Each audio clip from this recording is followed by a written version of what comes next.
Bonsoir à tous et bienvenue à ceux d'entre vous qui nous rejoignent à l'instant en direct de l'église Saint-Sulpice à Paris, dans un Paris relativement désert puisque, vous le savez, le couvre-feu est en vigueur ces temps-ci à partir de 19 heures. C'est la raison pour laquelle notre rendez-vous ce soir se passera en l'absence d'assemblée physique dans l'église Saint-Sulpice. Mais nous sommes évidemment tous en communion, vous tous qui nous suivez sur KTO. C'est la veillée de prière pour la vie qui nous rassemble ce soir. Veillée de prière qui est une initiative des évêques d'Île-de-France. Bien sûr, l'archidiocèse de Paris, mais aussi Créteil, Évry, Meaux, Nanterre, Saint-Denis, Versailles, le diocèse aux armées, les évêques titulaires et les évêques auxiliaires, au moins deux d'entre eux, Monseigneur Valentin, auxiliaire de Versailles, qui a eu la joie d'accueillir son nouvel évêque, Monseigneur Crépy, installé hier même à la cathédrale, et puis autre évêque auxiliaire, Philippe Marseille, pour le diocèse de Paris, présent également ce soir. C'est en lien particulièrement avec les services de la pastorale de la santé que cette veillée est organisée autour de témoignages, de temps de prière et de louanges. Alors évidemment, sans l'assemblée des fidèles, c'est un peu particulier, mais néanmoins, eh bien, nous avons souhaité, les organisateurs ont souhaité que l'on puisse vivre ensemble ce rendez-vous, bénéficier tout de même des témoignages de ceux qui se sont préparés et ainsi nourrir la prière pour la vie des uns et des autres. Témoignages de vie fort variés, vous l'entendrez, et puis le chœur également qui va nous accompagner avec de nombreux chants. Vous voyez les derniers préparatifs sur notre antenne, avec le rappel également, même s'ils sont très peu nombreux, des mesures sanitaires en vigueur et importantes. On commence pour se préparer à cette veillée avec un prélude de Bach.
nom du Père, du Fils et du Saint-Esprit.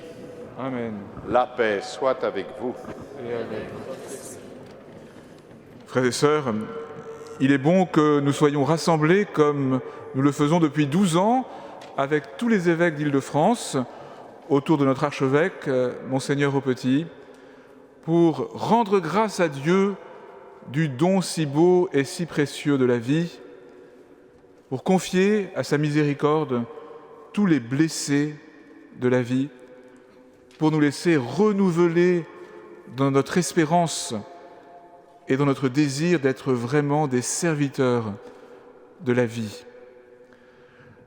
Le couvre-feu ne permet pas que nous soyons corporellement réunis ce soir, mais il nous a semblé important, d'autant plus important en cette crise sanitaire, de maintenir cette veillée, même à distance, pour que nous puissions nous laisser renouveler par le Seigneur dans notre désir, notre volonté d'être serviteurs de la vie qu'il nous donne. Invoquons le don de l'Esprit Saint.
Il y a plus d'un an a débuté cette cruelle crise sanitaire qui dure toujours.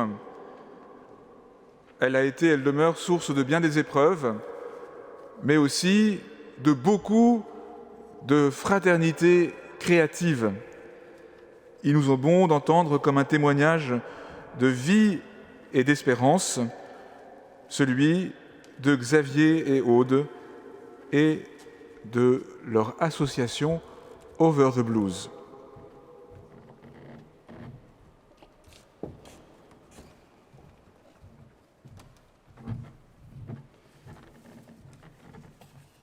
Nous vous remercions de nous accueillir ce soir et de nous permettre de témoigner en tant que chrétiens de moments extraordinaires et de cet élan de charité que nous avons vécu avec Over the Blues.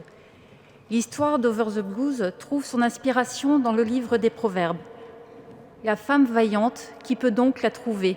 Elle a fait provision de laine et de lin, et ses mains travaillent avec entrain.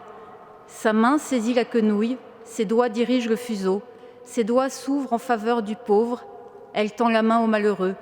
Décevante est la grâce et vaine la beauté. La femme qui craint le Seigneur est seule digne de louange. Reconnaissez les fruits de son travail. Sur la place publique, on fera éloge de son activité.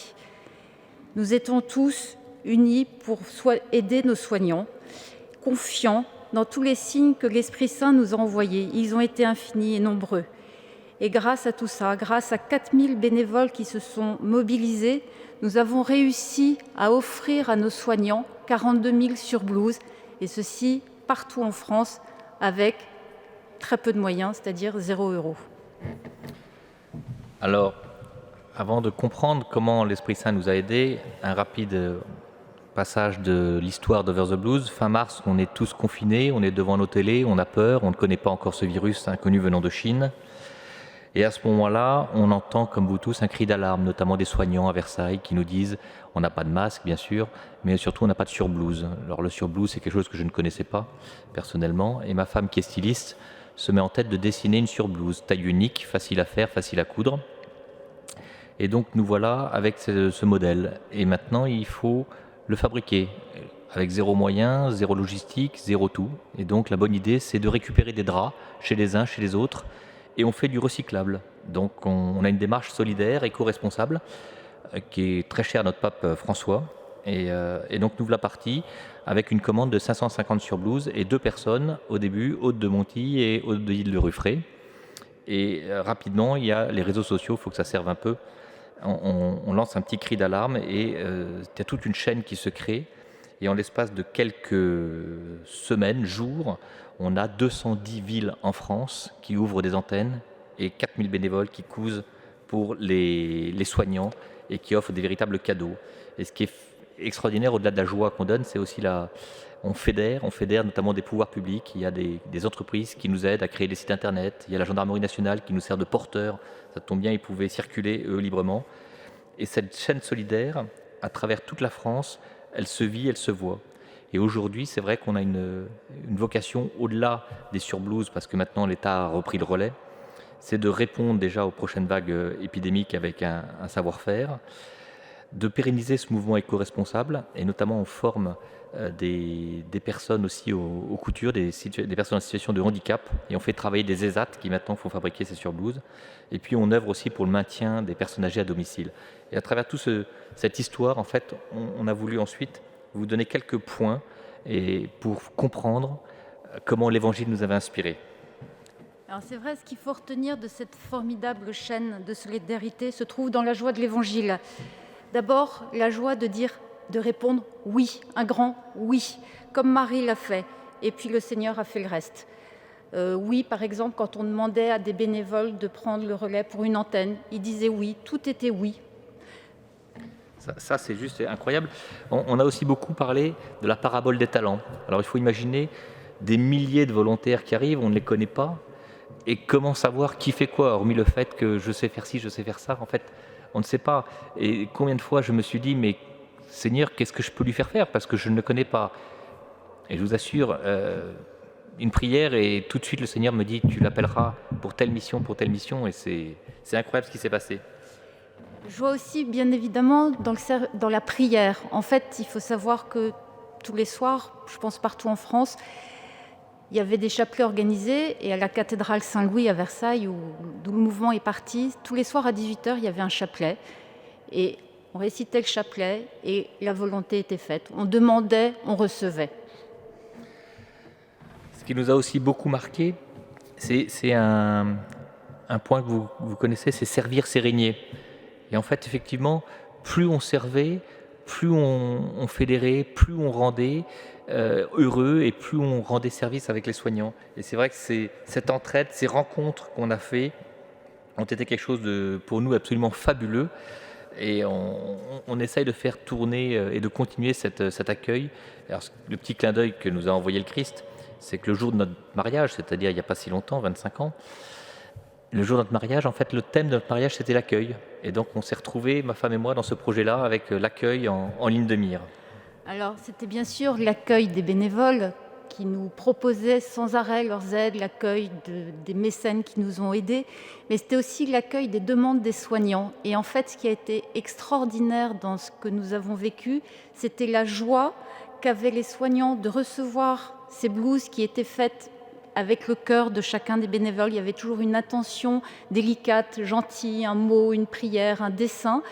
Et c'était la joie de ces soignants qui recevaient ces cadeaux et aussi la joie de ces bénévoles qui offraient, qui donnaient, qui ne comptaient pas leurs heures, qui faisaient ce qu'il fallait pour aider tous nos soignants.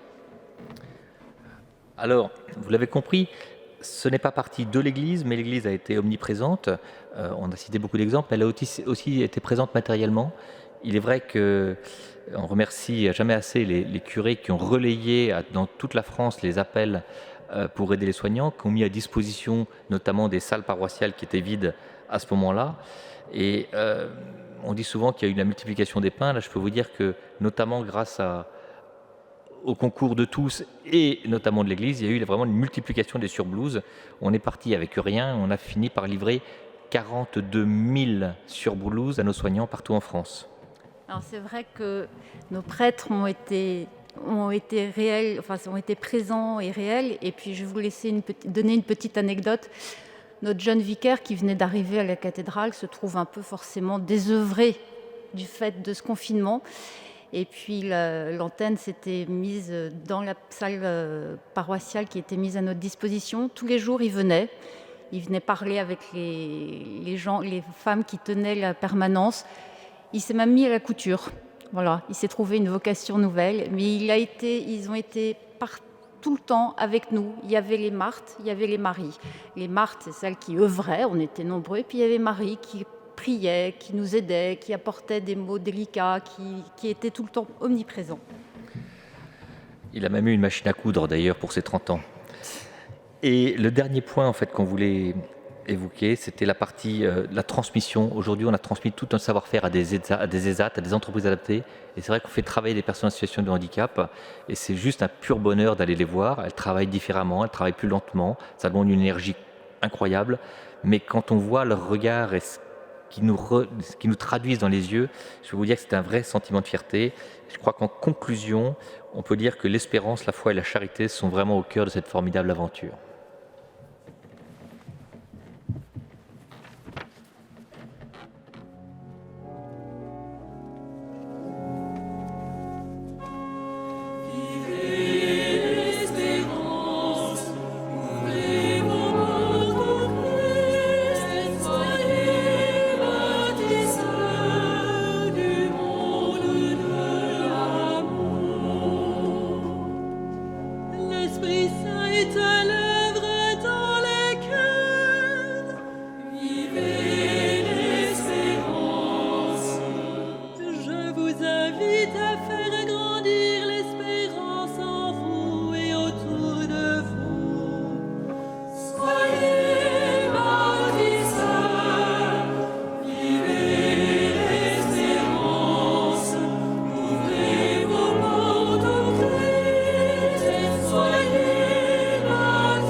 Transmettre ce message d'espérance.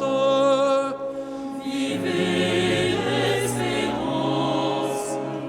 N'ayez pas peur de répondre au Christ qui vous invite à vous mettre à sa suite. Soyez baptiseurs. Vivez l'espérance. Ouvrez vos portes au Christ. Soyez baptiseurs du monde de l'amour.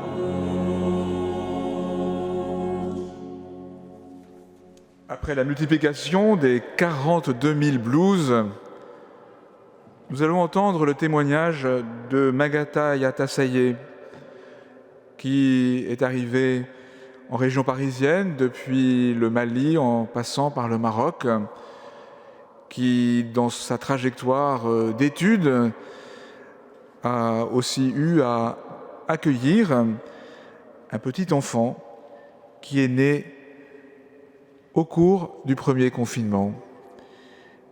Magata a été accueillie par le foyer El Paso à Neuilly et nous écoutons son témoignage.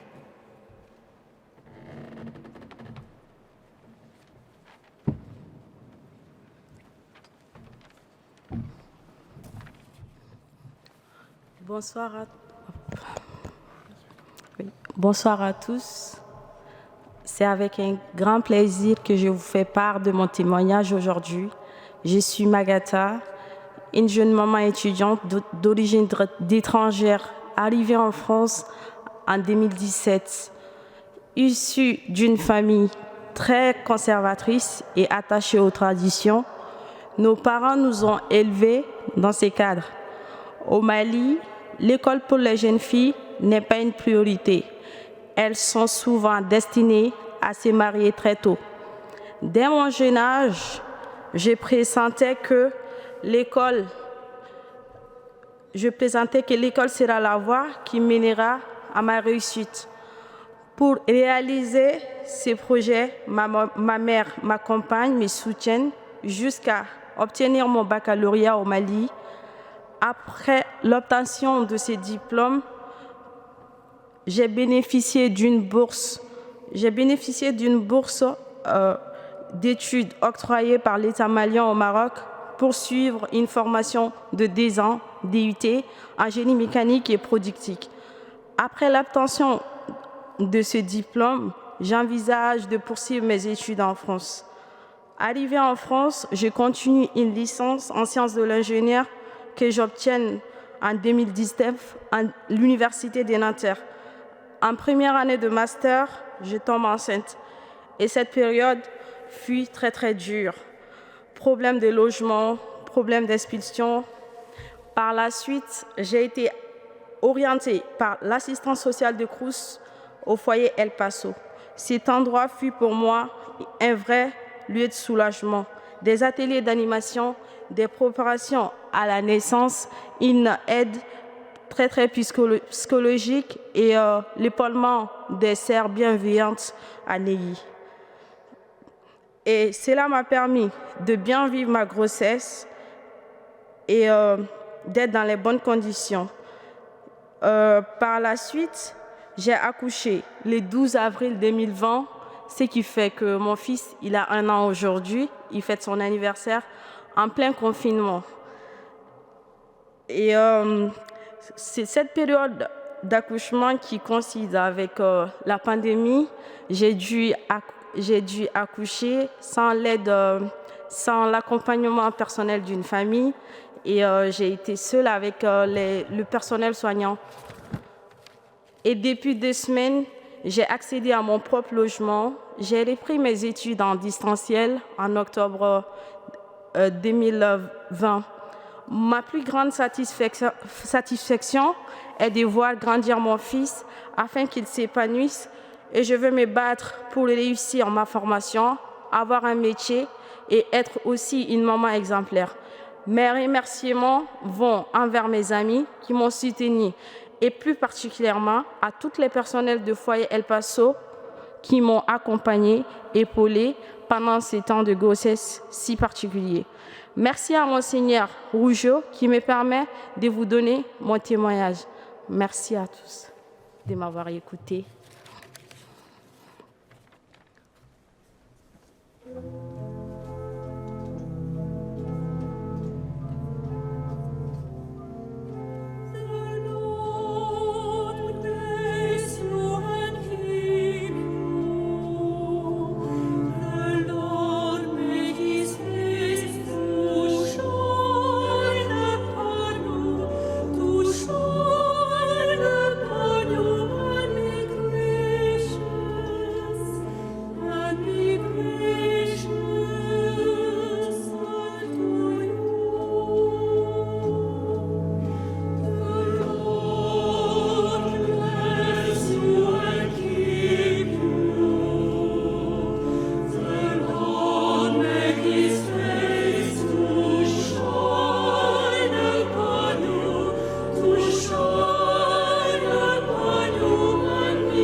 Nous rendons grâce pour le premier anniversaire de l'enfant de Magatha, aujourd'hui même. Et c'est maintenant un témoignage que nous recevons à distance. Tous ceux qui nous suivent sont en communion de loin. Et Sophie va maintenant nous donner son témoignage de mère d'un enfant polyhandicapé qu'elle accompagne de toutes sortes de manières, en particulier par tous les contacts sensibles qu'elle peut établir avec lui. Bonsoir à chacun de la Veillée pour la vie. Je suis Sophie Lutz. Avec mon mari Damien, je suis la maman de 4 enfants, entre 23 et 11 ans. Et je vais vous parler particulièrement de Philippine qui a 21 ans, qui est polyhandicapée. Et je vais vous raconter notre expérience du premier confinement il y a 1 an. Polyhandicapée, ça veut dire que Philippine est complètement dépendante pour tous les gestes de la vie quotidienne. Elle ne marche pas et elle ne fait rien toute seule, elle ne mange pas toute seule. Et puis elle est handicapée profondément mentalement, donc elle ne comprend pas, elle ne parle pas. Et elle est handicapée dans ses sens puisqu'elle ne voit pas et elle n'entend pas normalement. Elle perçoit quand même un peu nos voix, mais c'est une perception sans doute un peu bizarre. Et donc voilà, elle est comme enfermée dans son corps, comme dans une bulle. Et donc tout notre défi avec elle est relationnel. C'est comment on rentre en contact avec elle et comment on est sûr qu'elle perçoit comment... On ne sait pas comment elle perçoit les choses. On a quand même des éléments avec le fait qu'elle sourit. Donc les expressions de son visage sont très claires. Et puis elle pleure si ça ne va pas. Donc elle montre quand même ce qui se passe pour elle. On est capable de déterminer son bien-être ou son mal-être. Le défi pour nous, ça a été qu'on a choisi, parce qu'on a trouvé ça compliqué d'imaginer un confinement complètement à la maison, on a choisi que Philippine, pendant le confinement, resterait complètement à son institut. D'habitude, elle est à l'institut la semaine et elle rentre le week-end. Et là, elle est restée à l'institut pendant plusieurs semaines. Moi, je ne me sentais pas capable de gérer l'école à la maison et Philippine, qui demande 6 heures de soins par jour, et sans compter toute la surveillance et même des réveils quelquefois la nuit. On s'est dit, si on tombe malade, comment on va faire pour gérer cette affaire ? Donc on a fait ce choix du confinement à son institut avec un vrai crève-cœur puisqu'il y a cette fameuse communication qui est tellement compliquée à maintenir à distance. On avait de temps en temps un coup de fil, on pouvait appeler autant qu'on voulait pour avoir des nouvelles de Philippine. On met à l'institut, ses accompagnateurs mettent le téléphone sur son oreille et on peut lui parler. Et Philippine semble réagir quand même à notre voix au téléphone, mais c'est un peu quand même compliqué à dire. Il est arrivé qu'on arrive à calmer des larmes de cette manière-là, mais c'est un petit peu compliqué quand même et c'est très frustrant évidemment. Ce qui s'est passé dans ce confinement pour Philippine, c'est qu'au bout de 2-3 semaines, elle s'est mise à pleurer régulièrement et un peu longuement chaque jour, ce qui ne lui arrive pas en temps normal. Excepté les larmes, c'est j'ai faim et c'est résolu dès qu'on lui donne à manger, ou je suis fatiguée, ça se résout simplement. Là, c'était des larmes qui duraient et qui étaient difficiles à calmer. Donc elle avait vraiment un coup au moral et c'était très net. Évidemment, on est à l'institut, ils essayaient de faire tout ce qu'ils pouvaient pour la consoler, ce qui est évident, mais c'était pas simple. Au bout de 6 semaines et demie, une visite d'1 heure par semaine a été autorisée. Évidemment, on s'est jeté sur cette opportunité et dès la première visite, Philippine n'a plus pleuré dans la semaine qui a suivi. Les larmes ont été terminées, simplement de nous voir, son père et moi, 1 heure par semaine. Donc c'était un gros soulagement déjà qu'il y ait cette ouverture et cette visite possible. Et ça s'est encore prolongé parce que je crois que ça a duré 11 semaines avant que Philippine puisse revenir à la maison. Donc 11 semaines, c'était vraiment long, mais heureusement qu'il y a eu ces visites. Alors ces visites, elles ont été pour nous un signal très très fort que Philippine nous a envoyé. D'un certain côté, le fait d'avoir été séparé d'elle un long moment, ça a été un temps de repos qu'on ne se serait jamais octroyé en temps normal, une pause dans le soutien qu'on fait de sa vie depuis 21 ans, enfin depuis 20 ans à ce moment-là. Là, il y a eu une pause voilà, qu'on ne s'était jamais donnée. On n'avait jamais été séparés de Philippine plus de 15 jours. Et voilà que tout d'un coup, on était déchargés, entre guillemets, de cette tâche qui est quand même importante de s'occuper d'elle. Donc ce repos-là, on l'a pris parce qu'il était donné, donc il était bon. Et moi j'ai trouvé ça bon de recharger les batteries, de mon point de vue, après ces 20 années à la soutenir. Ceci étant, à ce prix-là, j'aurais préféré que ça se passe pas comme ça, évidemment. C'était pas souhaitable. Nous, on n'aurait pas voulu que ça se passe comme ça. Mais n'empêche que ça s'est passé. Du coup, on s'est reposé. Et il y a ce signal très très fort que Philippine nous a envoyé. On a toujours un doute régulièrement. Les gens qui nous questionnent sur notre vie avec Philippine ou sur Philippine, qui est un peu mystérieuse comme jeune fille, nous disent « mais est-ce qu'elle vous reconnaît ? Est-ce qu'elle sait qui vous êtes ?»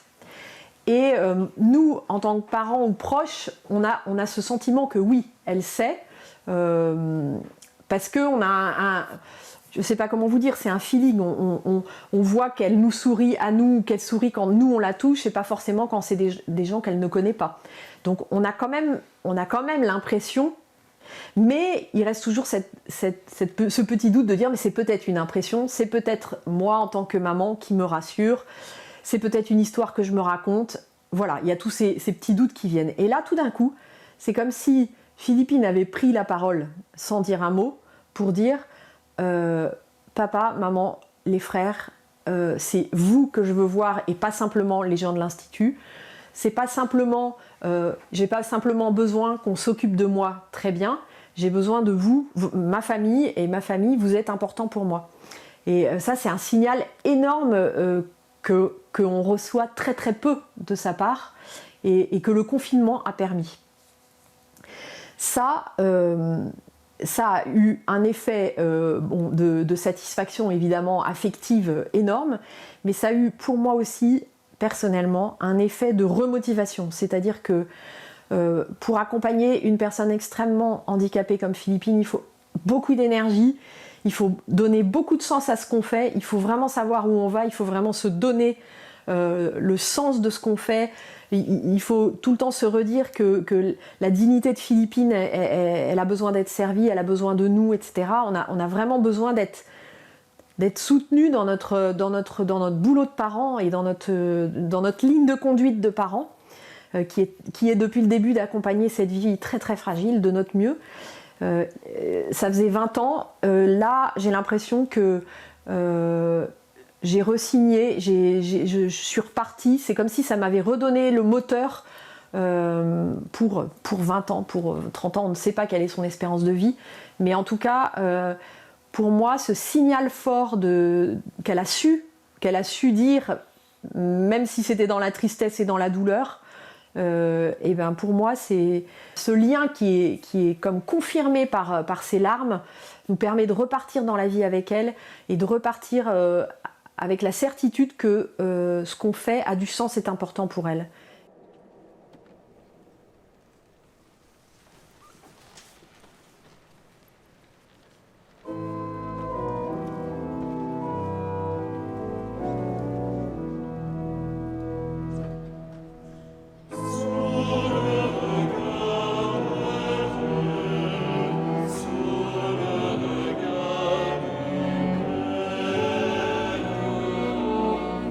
Chacun de nous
Comme nous venons de le chanter, nos corps, nos personnes, dans leur faiblesse, peuvent devenir source de vie.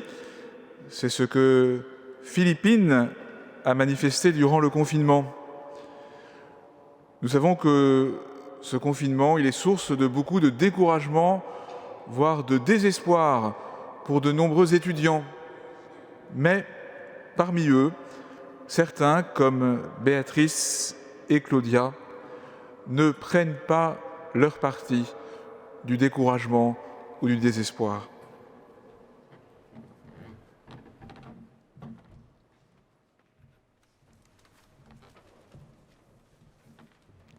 Bonsoir, je suis Claudia, j'ai 29 ans. Je suis interne en médecine générale. Originaire d'Italie, je suis arrivée à Paris il y a 4 ans pour mes études. J'habite seule, mais je ne suis pas isolée, grâce à l'aumônerie étudiante et à la paroisse, où je me suis investie. Je m'appelle Béatrice, je fais des études de russe dans le quartier des Grands Moulins, dont je fréquente l'aumônerie depuis 2 ans. J'ai vécu les confinements successifs dans des conditions privilégiées. Je n'étais pas seule, j'avais de la place, je n'avais aucune inquiétude à me faire sur le plan matériel. J'avais conscience de la grande solitude qui frappait certaines personnes de mon entourage, mais c'est en intégrant l'opération Barnabé que j'ai réalisé à quel point les étudiants étaient touchés de plein fouet par la crise.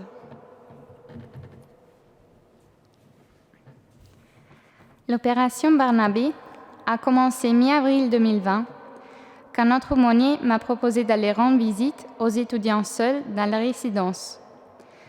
Déjà à cette époque, des signaux de détresse et des malaises étudiants commençaient à nous parvenir.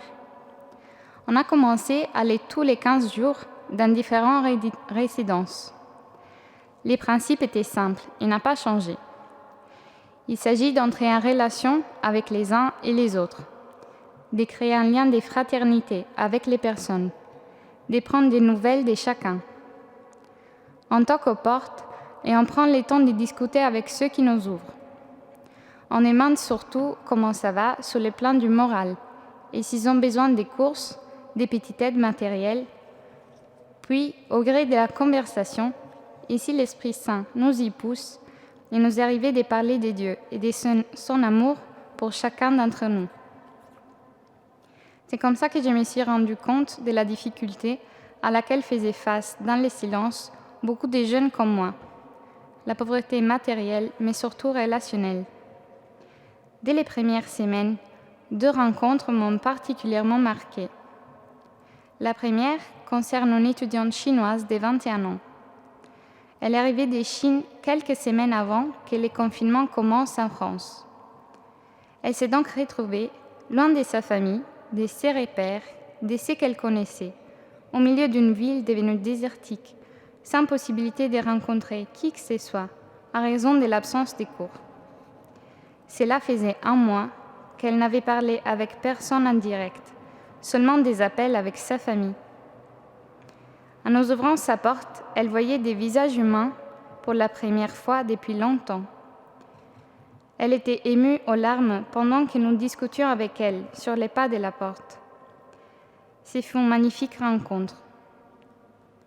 La seconde rencontre marquante concerne une jeune fille de 19 ans, drépanocytaire, une maladie du sang qui faisait d'elle une personne à risque. Ainsi, à cause du virus et de ces risques, elle se refusait de sortir pour ne serait-ce que faire des courses. Elle avait fait un stock de nourriture pour 1 mois au début du confinement.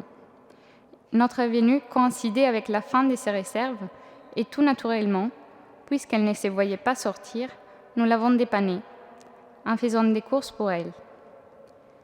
Là encore, notre venue se voulait être une réponse fraternelle à cette détresse. Après quelques mois, l'opération a finalement été baptisée Opération Barnabé, d'après le nom de cet homme dont nous parlent les Actes des Apôtres, et qui signifie réconfort. Il faut se représenter que les résidences étudiantes ne sont pas toujours conçues pour favoriser la rencontre entre ceux qui y vivent. Quand il y a des salles de travail ou de sport, celles-ci étaient fermées pendant les confinements. Les étudiants arrivent souvent là de province et même très souvent de l'étranger. Nous avons rencontré des Allemands, des Italiens, des Espagnols, des Maliens, des Marocains, des Libanais, des Égyptiens, des Indiens. Notre visite est une surprise pour eux. Nous ne sommes pas un voisin de palier qui vient simplement demander un chargeur de téléphone. Notre démarche est le contraire de ce à quoi nous a habitués notre société. Nous ne vendons pas un produit, nous ne venons pas solliciter une adhésion, nous ne sommes pas non plus les publicitaires de notre aumônerie ou de notre foi. Nous sommes seulement des étudiants chrétiens qui nous faisons du souci pour nos semblables et nous commençons toujours par leur demander comment ils vont afin de sonder leur morale, avant de simplement faire connaissance. Nous nous présentons ouvertement comme chrétiens et c'est là notre premier témoignage. Quant à un échange explicite sur notre foi en Jésus, il vient ou il ne vient pas. L'Esprit Saint travaille au rythme qui lui plaît, dans les 10 ou 20 minutes que nous passons sur le seuil de la porte, mais aussi certainement sur du beaucoup plus long terme. À l'un de nos binômes qui lui témoignait son appartenance au Christ, un couple d'étudiants a réagi sur la défensive. « Ah, mais Dieu, ça ne nous intéresse pas beaucoup. »« Mais Dieu est amour », ont lancé nos 2 Barnabés. « Ah, dans ce cas, s'il s'agit d'amour, parlons-en. » Le vrai visage du Christ, nous essayons de le montrer dans ses mains tendues. Nous rencontrons des étudiants qui vivent péniblement cette période, d'autres qui n'en souffrent pas vraiment, d'autres même qui rayonnent d'un indéfectible sourire.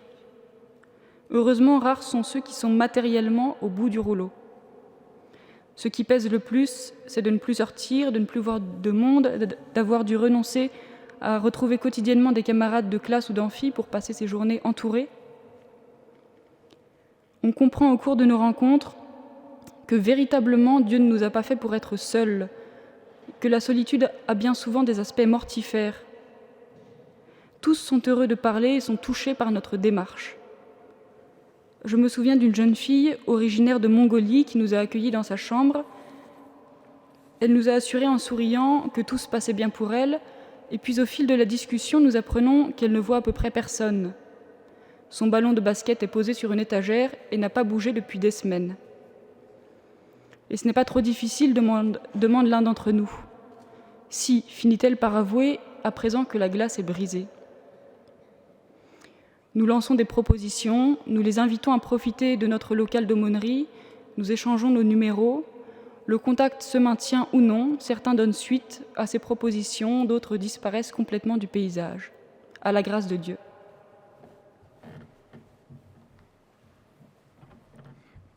L'opération Barnabé est objectivement une action très pauvre, sans rien d'extraordinaire, mais elle se veut au service de la vie, face à la mort relationnelle et spirituelle qui sévit dans notre société. Elle nous fait expérimenter quelque chose d'essentiel. La fraternité est un trésor dont nous avons tous besoin, car là sévit quelque chose de la vie éternelle. J'étais en prison, dans la solitude dans ma chambre d'étudiant et vous m'avez visité. Comme l'a dit le pape François, la fraternité est le véritable remède à la pandémie et aux nombreux maux qui nous ont frappés. Fraternité et espérance sont un remède dont le monde a besoin aujourd'hui, autant que des vaccins. Humblement, nous reconnaissons recevoir beaucoup de ces rencontres.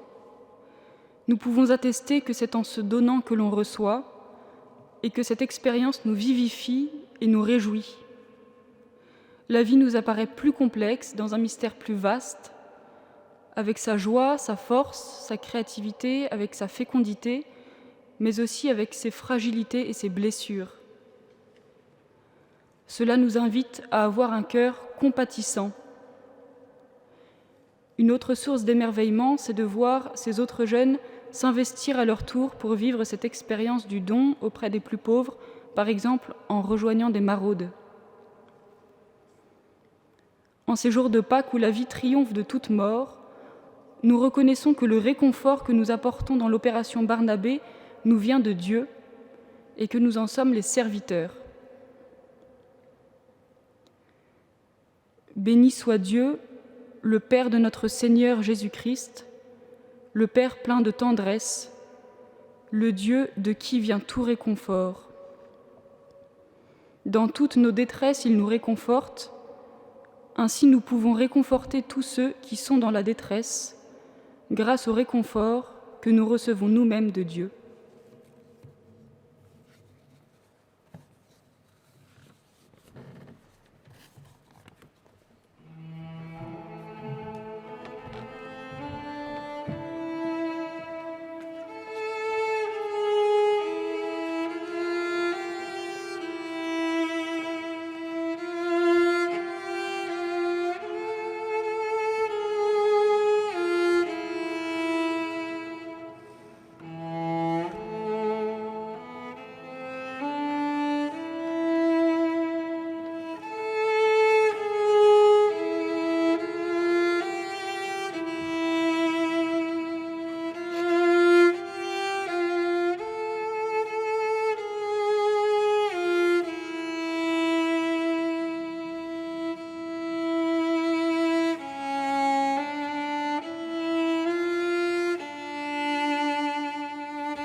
ressuscité avec le Christ, recherchez les réalités d'en haut. C'est là qu'est le Christ assis à la droite de Dieu. Alléluia, Alléluia, Alléluia, Amen. Alléluia, Alléluia, Alléluia, Amen. Le Seigneur soit avec vous et avec votre esprit. Dans Saint Jean.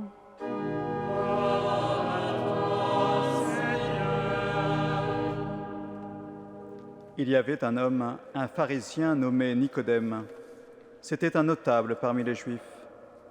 Il vint trouver Jésus pendant la nuit. Il lui dit : « Rabbi, nous le savons, c'est de la part de Dieu que tu es venu comme un maître qui enseigne, car personne ne peut accomplir les signes que toi tu accomplis si Dieu n'est pas avec lui. » Jésus lui répondit : « Amen, Amen, je te le dis. À moins de naître d'en haut, on ne peut voir le royaume de Dieu. » Nicodème lui répliqua, « Comment un homme peut-il naître quand il est vieux? Peut-il entrer une deuxième fois dans le sein de sa mère et renaître ?» Jésus répondit, « Amen, amen, je te le dis. Personne, à moins de naître de l'eau et de l'esprit, ne peut entrer dans le royaume de Dieu. Ce qui est né de la chair est chair, ce qui est né de l'esprit est esprit. » Acclamons la parole de Dieu.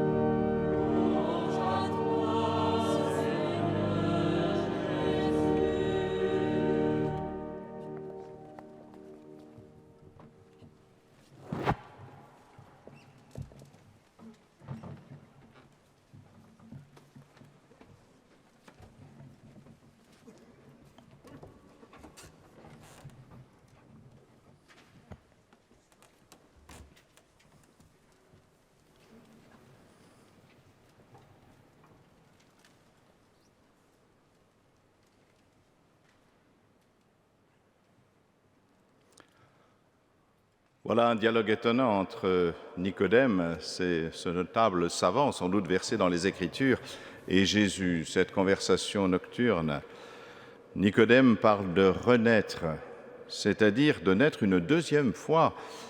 Ce qu'il comprend, concerne la gestation, c'est-à-dire le retour dans le ventre de sa mère. Or, Jésus n'a pas parlé de réitération de la gestation, mais d'une naissance d'en haut, ce qui est sensiblement différent. Pour nous, naître, cela veut dire apparaître au monde. D'ailleurs, on dit en général, il est venu au monde. En réalité, c'est tout autre chose, puisque l'existence ne commence pas lorsque nous apparaissons au monde, mais lorsque nous sommes conçus. Et c'est ce qui est connu depuis toujours et qui est confirmé d'ailleurs par l'imagerie médicale. Ce que Jésus veut signifier, c'est que la vie, c'est davantage que la biologie. Biologos, ça veut dire une parole sur la vie, c'est-à-dire une description du fonctionnement d'un être vivant. Mais ce n'est pas la vie. Il est important de connaître, bien sûr, le fonctionnement d'un être vivant pour pouvoir l'accompagner, le nourrir, le soigner, bien entendu. C'est ce que fait la médecine. Mais quand on parle de la vie d'un homme, nous songeons à bien autre chose que le fonctionnement de ses cellules. Nous songeons à tout ce qui l'a construit, aux relations qui se sont tissées, aux rencontres qui lui ont donné envie de vivre. Bref, à ce que notre esprit soit habité par des sentiments heureux qui nous permettent de dire un jour « j'ai eu une belle vie ». Et nous avons à réfléchir, je crois, à ce qui est notre priorité. Est-ce simplement une préservation du bon fonctionnement biologique qui nous introduit au fond simplement à une survie? Ou bien est-ce la qualité de nos relations interpersonnelles fondées sur l'amour qui nous permet de comprendre la valeur d'une vie humaine? Nous venons d'entendre 4 témoignages qui nous confirment cela. Dans la pandémie qui nous touche, nos relations se sont distanciées. Et pour certains, il n'a même plus été possible d'embrasser ou de serrer dans les bras les personnes qu'ils aimaient le plus. Et certains sont morts, nous le savons, dans une affreuse solitude, sans au revoir. On nous a dit qu'il fallait préserver la vie à tout prix. Mais de quelle vie parle-t-on? De la vie biologique, qui est incontestablement le support de toute vie humaine, mais qui ne suffit pas à faire qu'une vie humaine vaille la peine d'être vécue. C'est ce que nous avons entendu. Et en ce temps, la mort est venue rôder de nouveau. Et c'est dans ce contexte étonnant que certains parlent de liberté pour réclamer la mort. Étrange. Nous avions perdu la liberté de nous laisser embrasser, et voilà qu'on réclame la liberté de mourir, ou plutôt d'être accompagné pour mourir. C'est vrai que la mort exerce une fascination, mais la vie, elle, doit provoquer l'admiration. Cette admiration, et d'ailleurs, qui nous a été commune en entendant les témoignages que nous avons remerciés, et merci à vous. Quand nous parlons de la vie, nous parlons bien de ce qui nous habite au plus profond. personne aujourd'hui, personne n'est capable de donner une définition intégrale de la vie. Et même son apparition sur la Terre est un mystère improbable, étant donné les réglages physico-chimiques inouïs qu'il a fallu pour qu'elle émergeât. Mais ce qui est important, c'est que la contemplation de la vie doit nous conduire à l'action de grâce et non au vertige mortifère. Voilà, nous connaissons bien sûr la vie. Nous sentons aussi que la vie déborde les frontières naturelles de la vie biologique, et ceci depuis les temps préhistoriques. L'espérance d'une vie au-delà de la mort, d'une vie éternelle, a parcouru toutes les civilisations humaines. Et quand Jésus nous parle de la naissance d'en haut, il s'agit bien d'entrer dans une vie qui dépasse l'expression biologique simplement pour rejoindre la source de la vie. La source, quelle est cette source? Eh bien, c'est l'être par lui-même existant. C'est celui-là seul qui tient sa vie de lui-même, qui peut la communiquer. Et dans le livre de la Genèse, Dieu insuffle son haleine de vie. Et c'est, d'après le texte de la Bible, c'est ce souffle divin qui fait de l'homme un être vivant. Il ne suffit pas d'exister. Il faut encore entrer dans la vie. Le Christ a assumé notre humanité, qu'il l'a fait passer de la mort à la vie, à cette vie justement divine qui dépasse infiniment toute expression organique. Il suffit pour chacun d'entre nous de l'accueillir et de passer avec le Christ de la mort à la vie. Ceci se fait par le baptême.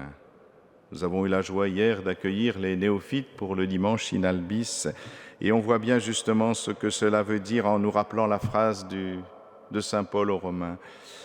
Baptisés dans le Christ, baptisés dans la mort du Christ, vous êtes ressuscités avec le Christ. Oui, aujourd'hui, comme toujours, et comme au temps de Moïse, Dieu nous place devant ce choix fondamental. Je mets devant toi la vie et la mort, le bonheur et le malheur. Tu choisiras la vie.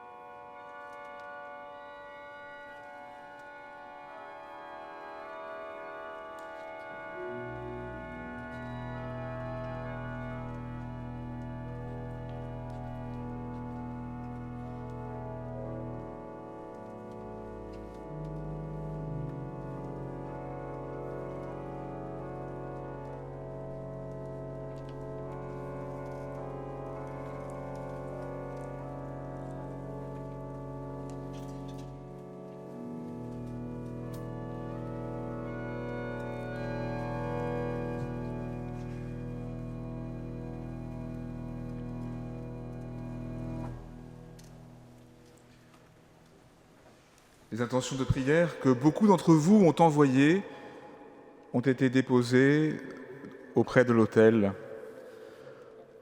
Ensemble, nous, évêques d'Île-de-France, avec ceux qui, ayant préparé cette veillée, que je remercie, sont parmi nous, avec vous tous, nous prononçons une prière commune d'intercession et d'engagement. Seigneur, béni sois-tu pour la vie que tu nous donnes. Béni sois-tu pour la fête de Pâques que nous venons de célébrer. Béni sois-tu pour la communion dans laquelle nous sommes réunis ce soir. Donne-nous, donne à tous nos frères et sœurs en Île-de-France d'être toujours davantage des témoins de la beauté de la vie, des serviteurs de la vie fragilisée, des artisans de justice, de fraternité, d'espérance et de paix. Béni sois-tu d'être à jamais le maître de la vie. Amen. Alléluia. En communion avec tous nos frères et sœurs d'Île-de-France, dans l'action de grâce pour les témoignages que nous avons entendus, frères et sœurs dans le Christ, nous nous confions au Père avec les mots que nous a enseignés le Sauveur ressuscité. Notre Père,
Le Seigneur soit avec vous.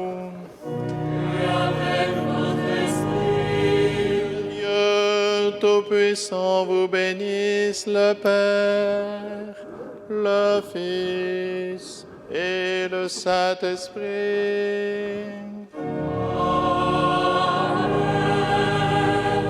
Bénissons le Seigneur.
Veillée de prière pour la vie des évêques d'Île-de-France avec Monseigneur Aupetit et son auxiliaire, Monseigneur Marcet pour Paris, Monseigneur Rouget pour Nanterre, Monseigneur Delannoy pour Saint-Denis, Monseigneur Blanchet pour Créteil, Monseigneur Namias pour Meaux, Monseigneur Crépy, juste installé, et son auxiliaire, Monseigneur Valentin pour le diocèse de Versailles, Monseigneur Pansard pour Évry, Corbeil-Essonnes, Monseigneur Lalanne pour Pontoise et Monseigneur Antoine de Romanet pour le diocèse aux armées.